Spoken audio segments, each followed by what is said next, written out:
January 1944, 30,000 feet above the frozen plains of Germany, the air is thin enough to freeze tears before they fall. Captain Robert Hawk Ellison of the 56th Fighter Group eases his P-47 Thunderbolt into a slow climbing turn. Below him, a swarm of silver bombers crawls toward Brunswick. Above them, like sharks circling wounded prey, specks of black resolve into Messerschmitts diving out of the sun. For months, the same pattern has played out. The Luftwaffe strikes, American escorts rush to defend, and both sides scatter into chaos.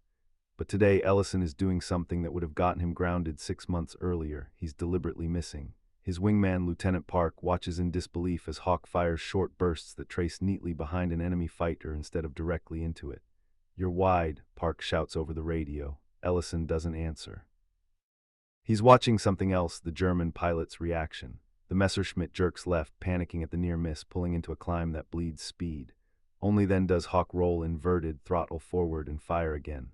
This time the tracers walk straight into the engine block. The plane disintegrates mid-air. Ellison's squadron will down 9 German fighters that day without losing a single Thunderbolt. Official reports listed as tactical excellence. The truth was stranger. American pilots had begun learning that not hitting your target, at least not immediately, could be deadlier than a perfect shot. To understand why, you have to rewind a year. Early in 1943, U.S. pilots entering combat over Europe faced a harsh truth. Their training worked on paper, not in the sky.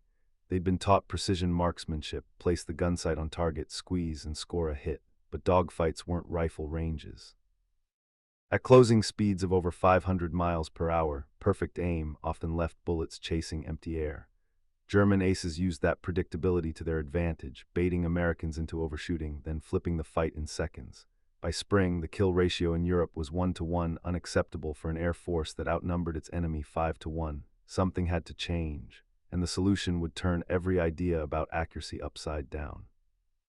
The breakthrough began not in the skies over Europe, but in a classroom at Eglin Field, Florida. There in mid-1943, a thin, bespectacled flight instructor named Major Charles "Doc" Hudson was running an experiment. His students were frustrated. Their gun camera footage showed dozens of passes where bullets sliced harmlessly behind enemy silhouettes. The pilots blamed the guns. Hudson blamed human instinct. "You're aiming to hit," he told them, pacing the classroom floor. But air combat isn't about hitting, it's about forcing mistakes. He borrowed an idea from British instructors who'd faced the same crisis during the Battle of Britain: deflection deception, the concept that the appearance of threat could be deadlier than actual impact. If a pilot fired slightly behind his opponent, the enemy would instinctively bank, climb, or roll to evade. That movement often broke his energy advantage, leaving him exposed. In essence, a near miss could control the fight far better than a direct hit attempt. To prove it, Hudson used primitive simulators, P-40 cockpits mounted on frames with small projection screens. He played footage of crossing targets, timing the students' reactions. Those who waited for the perfect lead angle missed completely. Those who fired early, then adjusted based on the enemy's movement, scored more consistent kills. Hudson summarized it in one line that spread quietly through the training commands: "Don't shoot to hit, shoot to move him." By the time the 8th Air Force took it overseas, the method had evolved into what pilots called pressure shooting. Instead of chasing the target's centerline, they'd fire bursts just off, high, low, or behind, to push the opponent where they wanted him to go. It was psychological warfare in milliseconds. A German pilot suddenly saw streams of tracer fire ripping past his canopy. His brain screamed danger. He pulled into a defensive turn. The American following behind wasn't surprised. He'd been waiting for that move. That single forced mistake flipped control of the fight. By late 1943, units that trained under Hudson's doctrine began reporting doubled kill ratios. Commanders were cautious, unwilling to publicize a tactic that sounded like heresy. But by the winter of 1944, missing on purpose had become an unofficial art among the best. The 56th Fighter Group, nicknamed Zemk's Wolfpack, was among the first to master it. Their leader, Colonel Hubert Zemk, understood instinct better than most. He'd studied Luftwaffe tactics since before America entered the war and noticed one consistent pattern: German pilots trusted aggression. They'd charge head-on, break early, then dive away at high speed, forcing Allied pursuers to overshoot. Traditional marksmanship made it easy for them. A Thunderbolt pilot who fixated on hitting the enemy's nose would tighten his turn, bleed speed, and lose his advantage. Zemk rewrote the script. He instructed his men to stop chasing hits and start building traps. When a German fighter closed in, they'd fire deliberately short or wide, not as a mistake, but as bait. The enemy would react, break formation, and reveal his escape angle. Then the Thunderbolts, faster in a dive and sturdier in a roll, would pounce. It was counterintuitive but brutally effective. The Luftwaffe never adapted because, to them, it looked like poor gunnery. Combat reports from March 1944 describe the transformation. Lieutenant Joe Taubman's gun camera film over Hanover showed him firing 2 bursts, both clearly missing, followed by a pause of 3 seconds. Then the German FW-190 banked right to avoid the tracers. Taubman rolled left, pulled wide, and fired 1 final, short burst. Film ended with debris scattering across the sky. Analysts noticed something remarkable. Taubman's total ammunition expenditure was half the average. He wasn't shooting more, he was shooting smarter. Psychologists later called it predictive engagement. But to pilots, it was instinct reprogrammed by experience. The idea was simple but terrifying: control your fear long enough to not take the shot your instincts demanded. It turned the dogfight into a chess match at 400 miles per hour. Instructors began teaching cadets to visualize the enemy's next move rather than focus on their current position. One RAF liaison officer observing American training at Duxford called it the first time I've seen pilots use bullets as commands instead of weapons. The line stuck. For the rest of the war, American pilots would learn that commanding the enemy's movement mattered more than chasing the illusion of precision. By the summer of 1944, the results were impossible to ignore. Over France and the Low Countries, U.S. fighter groups began reporting kill ratios that climbed from 3-1 to nearly 8-1 in their favor. On paper, analysts credited new aircraft, the P-51 Mustang, longer range, better climb. But within the squadrons, pilots whispered a different story. The secret wasn't the plane, it was the trigger discipline. Captain Ellison, now a flight leader, explained it in a debrief that became legend among his men. When you aim straight at him, he already knows where not to be. But if you shoot a heartbeat late, he tells you where he's going next. That subtle timing shift, the half-second delay, was redefining what accuracy meant. The best marksmen weren't the fastest or the steadiest, they were the calmest. They could suppress the surge of adrenaline that made most pilots snatch the trigger too soon. Gun camera footage from escort missions over Germany shows this new calm in motion. Instead of long, panicked bursts, the tracers appear in short, surgical flicks. Each streak of fire herded the target into a tightening spiral until escape became impossible. Luftwaffe interrogations confirmed the psychological toll. One captured German pilot told his Allied questioners, "You could feel them playing with you, like a cat before it strikes." This shift reached its peak during the great air battles following D-Day. The skies were thick with aircraft, Thunderbolts strafing trains, Mustangs hunting Messerschmitts, and the Luftwaffe throwing its last reserves into the fight.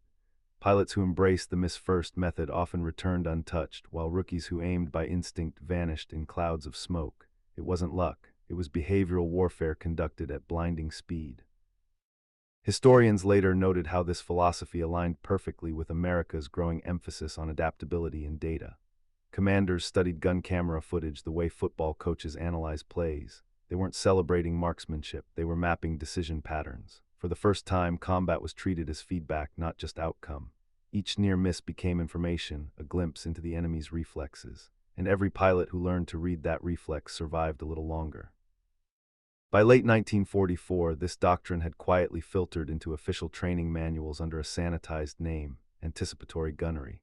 The phrase sounded technical, almost bureaucratic, but every pilot who'd survived long enough knew what it really meant: make him move before you kill him. It was an evolution born from experience, but also from something deeper, an understanding that raw accuracy was overrated when minds, not machines, decided who lived. At bases across England, new recruits arriving from stateside schools were stunned by what they saw. Instructors ripped up the textbook diagrams that showed neat crossing angles and textbook firing solutions. "That's how you die tidy," one veteran barked. Instead, they demonstrated chaos. Trainers looped and spun their P-47s at unpredictable angles, forcing students to react, not calculate. When a trainee fired a clean burst directly on target, his instructor would shout through the radio, "Too good, you're thinking like a ranged shooter, not a fighter." This redefinition of aiming reshaped aerial duels across Europe. Veteran German aces, once masters of precision, found themselves hunted by Americans who seemed to anticipate every move. Intelligence reports from Luftwaffe Group West lamented the new Allied trick firing, noting that enemy pilots intentionally discharge off target to disorient and provoke. What German commanders didn't realize was that it wasn't trickery, it was training that harnessed psychology as a weapon. The math backed it up. In the 6 months after D-Day, the 8th Air Force's top fighter wings reported a 300% improvement in confirmed victories while expending fewer rounds per kill. It wasn't magic, it was rhythm. Pilots had turned air combat into choreography, every burst a cue, every roll a counter. The men who once chased perfection now thrived in imperfection, understanding that the illusion of error could be deadlier than precision.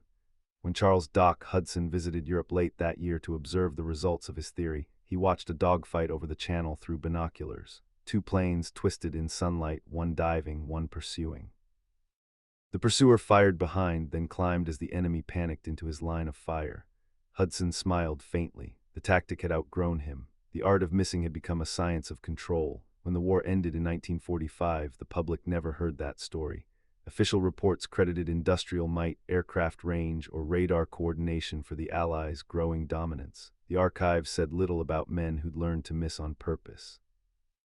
But among pilots, the lesson lived on, written in quiet jokes shared at reunions, in chalk diagrams scrawled on briefing room walls long after victory.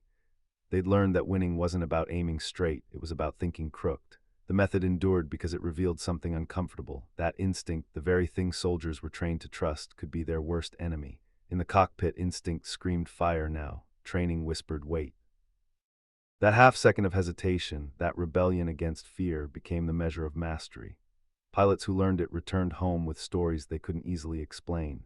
They spoke of seeing an enemy move before he actually did, of knowing when to pull the trigger without conscious thought. Scientists later called it predictive cognition. For them, it was survival distilled into reflex. Modern air combat inherited the logic. Korea's F-86 Sabre pilots refined the technique into energy trapping. Vietnam's Phantom crews relied on radar-guided computers that calculated future position automatically, machines designed to do what WWII pilots had done by gut. Yet even with all the algorithms and sensors, instructors at Top Gun still teach the old lesson. Don't chase the dot, they tell students. Make him fly into it. It's the same principle that Hudson taught with chalk and film reels, the same instinct that turned near misses into victories. Every era of combat hides one quiet revolution, a shift invisible in after-action reports but written in the heartbeat of men who refused to obey logic. For WWII's American pilots, that revolution was humility before physics and trust in imperfection. They discovered that to win a fight moving faster than thought, you had to think slower than fear. In gun camera frames frozen in archives today, you can still see it, the tracers streaking just behind a fleeing German fighter, a pause, a roll, and then impact. To anyone else, it looks like correction. To those who knew, it was choreography, the art of missing, perfected, and in missing, they never missed again.